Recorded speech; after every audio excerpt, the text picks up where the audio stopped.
Like going up on the top rope and like standing backwards, like that scares the crap out of me. But it's like if you've had like certain experiences in your life where you realize like you have to give wrestling your all and you have to like put it above everything else.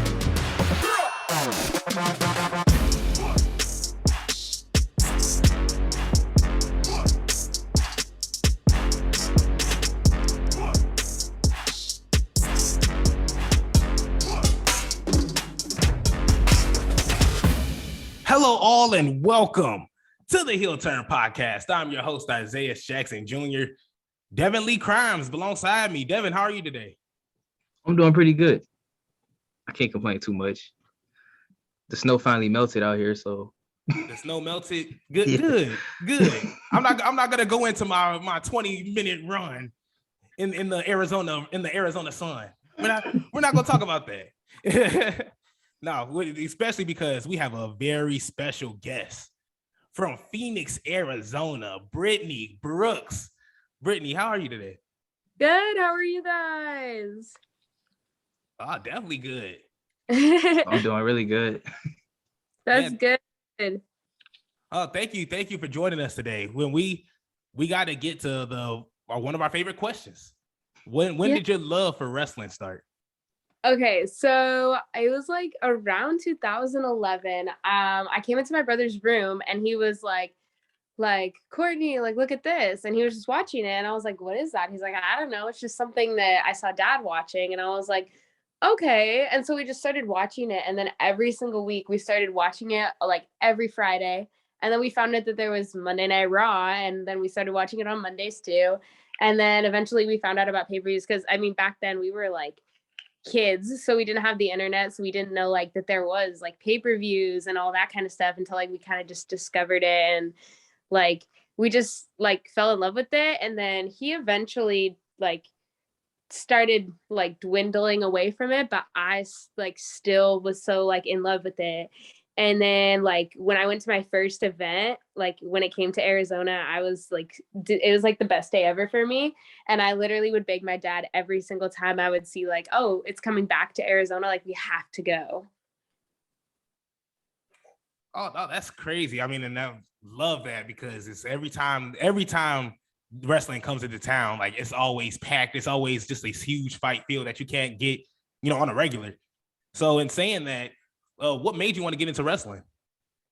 I think just like seeing like the wrestlers and being like these people are larger than life and they're going out there and performing in front of all of these people, and they look like everything in the ring that they do is so cool, and like people look up to them like as if they're superheroes. And like I love that so much because I mean I looked up to so many wrestlers my entire life. It's just ever since I started watching it, I was like, this is like the coolest thing in the world.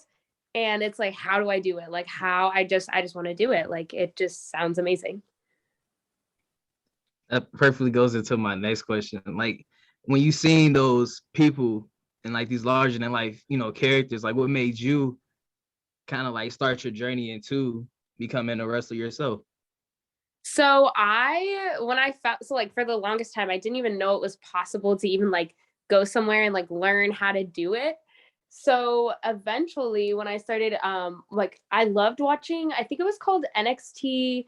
It was something on the network called like Underground or something, where it like showed their process of like, like going to the performance center and doing all that. Like I thought that was so cool. And then I found out that there's like independent wrestling, which I didn't even know was a thing until like, gosh, 2013 or 14.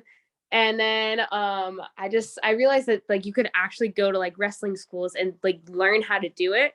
And that was like the coolest thing in the world to me. So then I found Arizona Wrestling Federation and I saw on their website that you had to be 18 or older. So I was like, no, like I was instantly heartbroken. But then I noticed one of their posts like a few months after I started following them. They said they were going to start a kids program. And I was like, that's amazing. I need to go. So I begged my mom to go and she took me and we went, and like literally that first day on training, I was like, okay, this is what I want to do for the rest of my life. Nice. Once you pretty much started your training, how was your training like for you, like when you got started? It was, so I did like 6 years of jiu-jitsu and then 10 years of karate.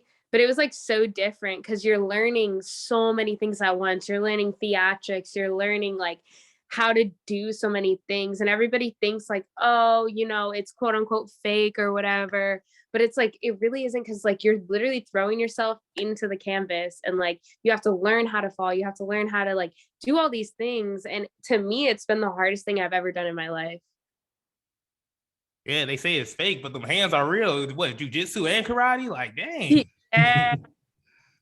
Oh, So I and thought go like ahead. found out about, because we went to the MMA lab, which is a like MMA gym at like in Arizona. And when I first found out about it, and like on the card it said wrestling, I was like, oh my God, no way. And then it like turned out that it was real amateur wrestling. And I did like a little bit of like maybe a few months of that, but I was like, no, like I want to do WWE wrestling. I like didn't understand that there was a difference. And then like eventually when I did find the place, I was like, oh, this is what I've been looking for like ever since I literally turned it on my TV.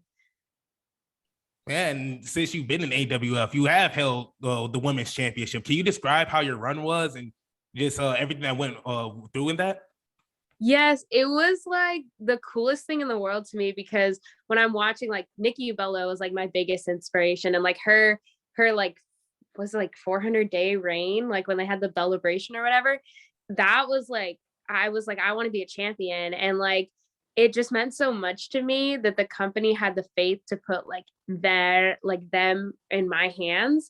And like I didn't hold the title for very long, but it was still just amazing, and I'm definitely looking forward to trying to get back to it again, and then also getting out to more promotions and holding more titles, because I think it's just such like a cool thing. Like you always see these people on TV with these belts and you're like, "Oh my gosh, like it's just so cool."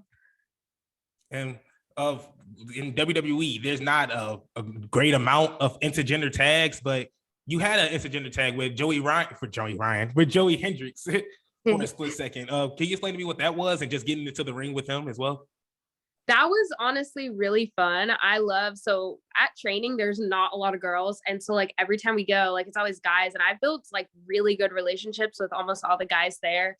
And it like I love hanging out with Joey, and I love hanging out with pretty much all the guys. But Joey, it was really fun because his character is so like it's so funny to be around. Like I have genuinely fun when I'm going out there and I'm like watching him make his entrance. Like I'm cracking up laughing. Like, and I love Joey, and I love just like pretty much all the guys. And I love doing intergender tags because you're getting to like do things differently, and you're seeing like how so many different types of people wrestle, because you're not going against the girls that you always go against, you know? In the most recent match that I've seen you in, you went against Milo. How was that match for you? That was honestly really fun. It was my first time wrestling her, and I've seen a lot of her stuff, and I know her and Viva train a lot like together, and they're up in California together, and I had a lot of fun in that match. I got to try some new moves. Like I did a shoot over the top rope and land. Like the amount of times in practice I've gotten yelled at for not landing that move has been ridiculous. So I it's a big match because I invited like I had like 10 or 12 friends show up. So I was like, okay, I need to do really good in this match. I need to like, you know, really get over. And when we got out there, like the crowd was so into it. I loved it. I feel like we had one of the biggest pops of the night, which meant a lot to me. And like I had a lot of fun during the match, and I tried that new move and it went well, and I was like, like let's go. In terms of getting over, when we see you come out, you are definitely over with the crowd. How did you get over with the crowd? I think it's just people believing in me. I don't know. It's just like I really want I want to be liked, because I feel like that's a very like stereotypical thing, and nobody like everybody wants to be liked, but I just want to go out there and perform for people, because that's what I feel like I was put on this planet to do. So the fact that they're giving a reaction, I mean, even if they were booing me, it's something. And like just being the baby face and trying to get over, and just like, being in front of these people, just trying to, show myself to them in the best way possible. Oh, one thing from our point of view, we notice is from your wrestling style, silky smooth through the ropes. I mean, whether it's a clothesline going through going through the middle ropes, like, or just any maneuver you have going throughout the ropes, it's clean and clear cut. Like, can you just explain to us like your wrestling style and just all the training you have to do to go through those maneuvers as well, without 100%. giving out your secrets? Yeah. So I go to training every single Monday and Wednesday. It's very rare that I do miss a practice because I do believe in like, even however good you become, that you could always be better. And I still like I feel like I'm still at the very beginning points. Like I feel like there is 100 billion things that I can improve on. It's like the people that give big heads after, like, wrestling maybe like 5 to 10 matches. They're like, oh, I don't need to practice. Like, yes, you do. I see it like as I still want to show up to practice. I want to try new things. There's so many aspects of wrestling that I still am so like not good at yet. But yeah, I love running off the ropes and like hitting something. I try to think of like a ton of different ways to do it. Like I'll do a bicycle kick off the ropes or a knee off the ropes. I've recently been doing like a shining wizard, and that has been really fun to do. Or like I'll go run behind and then like they'll be on their knees and I'll run behind and give them a cutter. Like I just love like thinking different ways to do things and different ways to get into doing things. And what's next for you? Is there anything on the agenda that's coming up next for Brittnie? So I have so much that I want to do. It's a little bit hard because I am only 17 still, like just trying to get to these like shows out of state. Like wrestling in California was my favorite thing I think I've ever done. I did it twice and I literally love it. I want to, like, my goal is to hopefully get to Texas. That would be really, really fun because there's a lot of promotions in Texas.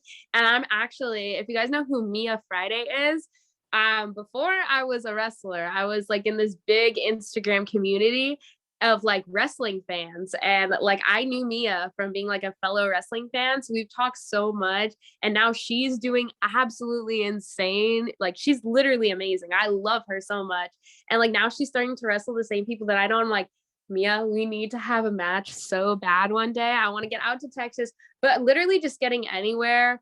I still have literally a full year left of high school, so it's not like, it's the mindset that I have is like most people are like, oh well, like, you're not 18 yet, so you can't wrestle. Like there's been promotions that are like, oh, like we can't have you on our show because you're not 18. And so it's just like, I don't want to use that as an excuse. I want to get the best that I can be, because then it's like, well, I'm almost 18. So then once I'm 18, I don't want to keep using that excuse like, oh, like maybe I'm not good at this because I'm just not old enough yet. It's like, no, I'm going to get better at this. So then when I am old enough, I can go right away. Like my goal is to be in WWE. That's like the biggest like dream that I've had ever since I was a kid. And there's a lot of companies now, but I think WWE is like the perfect fit for me. And it's like, they're looking for rising stars. They're looking for people who are young. So it's like, once I do turn 18, if I still have that mindset where it's like, oh, well, I'm not old enough, like now you are, so you better do something with it. So that's like what I try to think about.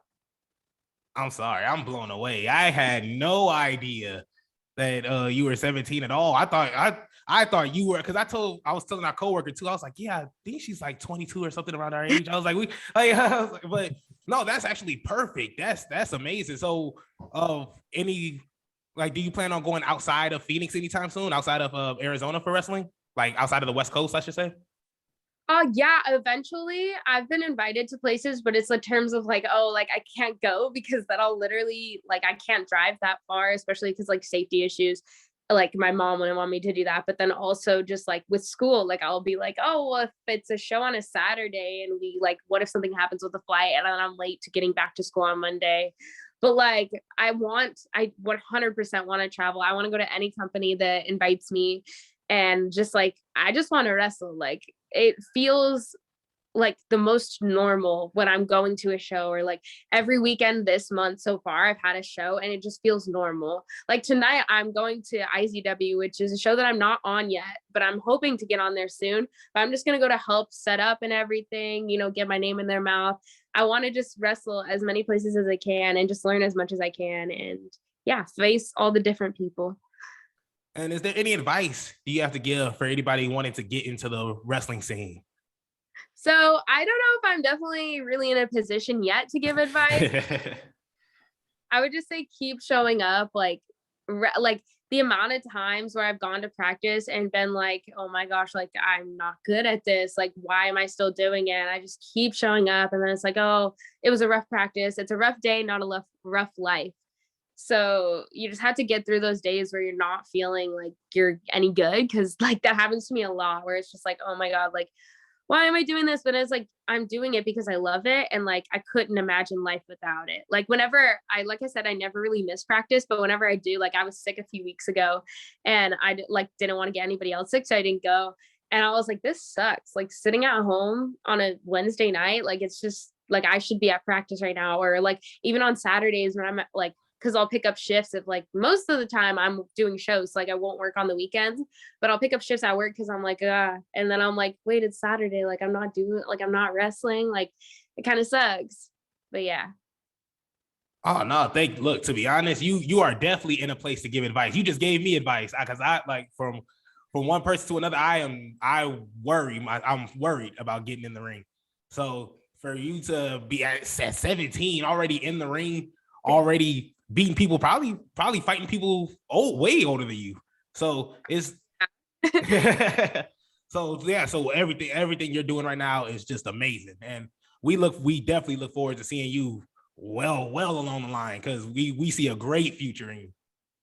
Well, thank you so much. Yeah, like it's an interesting thing because I feel like I'm having to grow up in so many areas because it's like, oh, well, like everybody here is so much older than me. And so they've had personal experiences in their life that can help them with certain things. Like you wouldn't think it, but like, I feel like wrestling is a combination of like every single life experience you've ever had, because it's like those things can help you have like a deeper connection and more of like no filter towards certain things. Like there's been a lot of things where I'm like learning that I'm really scared to do, like going up on the top rope and like standing backwards, like that scares the crap out of me. But it's like, if you've had like certain experiences in your life where you realize like you have to give wrestling your all and you have to like put it above everything else. So like, and I'm still struggling with that. I'm still learning with that, but it's like, at the end of the day, it's like, who cares? Like, if you very well may break your neck, but you very well may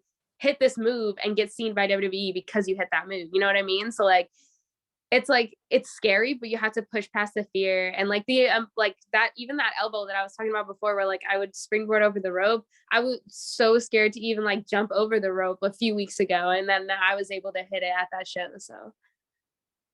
Oh no, that is perfect. I'm motivated. Debbie, you motivated? I'm kind of motivated. Right. No, Brittnie, thank you again, and we definitely look forward to seeing you again in the future. We're gonna make it to a lot more of these matches, and we can't wait to see you in WWE neither. Thank you so much for having me. I really appreciate you guys being super flexible with my schedule because I'm kind of all over the place. Oh no, it's all no problem at all. Thank you so much, and thank you. Everybody that's listening, thank you so much for listening. We'll see you guys next time.